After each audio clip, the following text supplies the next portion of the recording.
नमस्कार दोस्तों, स्वागत है आपका हमारे YouTube चैनल पर।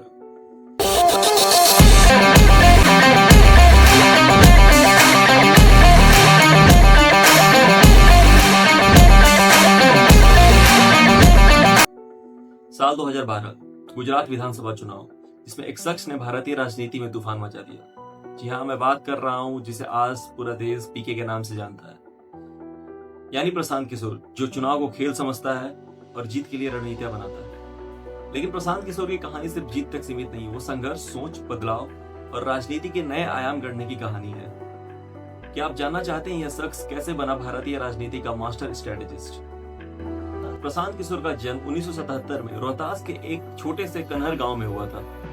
उनके पिता श्रीकांत पांडे एक डॉक्टर थे और उनकी माता हाउसवाइफ। उनका बचपन बीमारियों, गरीबियों और संघर्ष में बीता और वो बचपन में पढ़ाई में खास नहीं थे।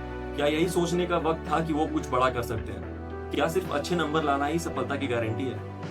प्रशांत ने इंजीनियरिंग की पढ़ाई करी, लेकिन उनका राजनीति का सफर यूएन में 8 साल काम करने के बाद शुरू हुआ। क्या आप ये सोच सकते हैं कि इंजीनियर और पब्लिक हेल्थ एक्सपर्ट राजनीति में कैसे उतर गए? 2012 में प्रशांत किशोर ने नरेंद्र मोदी के लिए गुजरात विधानसभा चुनाव की रणनीति बनाई। याद रखें, नरेंद्र मोदी उस वक्त 2 बार के सीएम रह चुके थे और तीसरी बार सीएम पद के लिए लड़ना और भी मुश्किल था। और आपको पता है, प्रशांत किशोर ने एक्सपेरिमेंटल राजनीति, जो डाटा ड्रिवन और सिस्टम फोकस्ड राजनीति थी, सिस्टम कैंपेन फोकस्ड राजनीति थी, जिसने लाखों लोगों को जोड़ा। इस रणनीति में 3D रैलियां और रन फॉर यूनिट जैसी नौचार शामिल थे, जिनके बिना जीत की कल्पना बहुत ही मुश्किल था। 2013 में प्रशांत किशोर ने अपने पहली PR कंपनी शुरू की। नागरिकों के लिए CAG यानी इंडियन पॉलिटिकल एक्शन कमेटी शुरू किया गया। इस टीम ने 2014 में बीजेपी की जीत में सबसे अहम भूमिका निभाई। क्या आप जानते हैं, चाय पे चर्चा और मंथन जैसे प्रोग्राम से आम नागरिकों और नेताओं के बीच का रिश्ता मजबूत किया गया। प्रशांत किशोर ने कई राज्यों में अपनी छाप छोड़ी। 2015 में बिहार में महागठबंधन को जीत दिलाई। 2017 में पंजाब में आम आदमी पार्टी को जीत दिलाई। 2019 में आंध्र प्रदेश में YSR कांग्रेस को जीत दिलाई।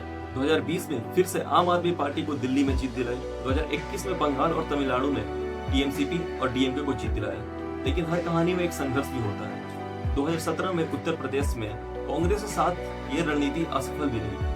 क्या आप सोचते हैं हार से भी कोई बड़ी सीख होती है? 2018 में प्रशांत किशोर को JDU का उपाध्यक्ष बनाया गया, लेकिन 2019 में नागरिकता संशोधन कानून के मुद्दे पर बीजेपी और जदयू आमने सामने आ गए, जिससे उन्होंने पार्टी से ही इस्तीफा दे दिया। राजनीति के अंदर यह उलझन उन्हें अलग सोचने पे मजबूर कर गई। क्या आपने कभी सोचा है, सही और गलत के लड़ाई में जीत हमेशा पार्टी की होती है या सिद्धांत की? 2022 में प्रशांत किशोर ने राजनीति में एक बहुत बड़ा शुरुआत किया, वो भी एक बहुत बड़े पदयात्रा के साथ। इस अभियान का नाम था बात बिहार की और जनता को राजनीति से सीधे जोड़ने के लिए रणनीति डिजाइन। फिर 2 अक्टूबर 2024 को उन्होंने अपनी पार्टी जन स्वराज लॉन्च किया, जिसमें अब तक 1 करोड़ से भी ज्यादा लोग जुड़ चुके हैं। प्रशांत किशोर ने भारतीय राजनीति को प्रोफेशनल, डाटा ड्रिवन और जन केंद्रित बनाने में क्रांति ला दी। उन्होंने अपनी सोच में युवाओं और आम जनता को सबसे ऊपर रखा। क्या वो केवल एक रणनीतिकार से आगे बढ़ के एक बड़े नेता बन पाएंगे? जनता के लिए उनका सपना एक बेहतर शासन कितना सफल है? पर आखिरी सवाल आप सबके लिए, क्या आप मानते हैं राजनीति में डेटा और रणनीति का नया दौर जनता के लिए नया बदलाव लाएगा, या फिर समझौतों और राजनीतिक खेलों में ये भी खत्म हो जाएगा? क्या प्रशांत किशोर की नई राजनीति बिहार और भारत को एक नई दिशा दे पाएगी? अगर आप इस वीडियो का अगला पहलू जानना चाहते हैं तो कमेंट करें और इस वीडियो को लाइक करें और शेयर करें और साथ ही सब्सक्राइब करें, ताकि हम और आप अगले वीडियो के साथ और भी गहराई में जा सके। Thank you.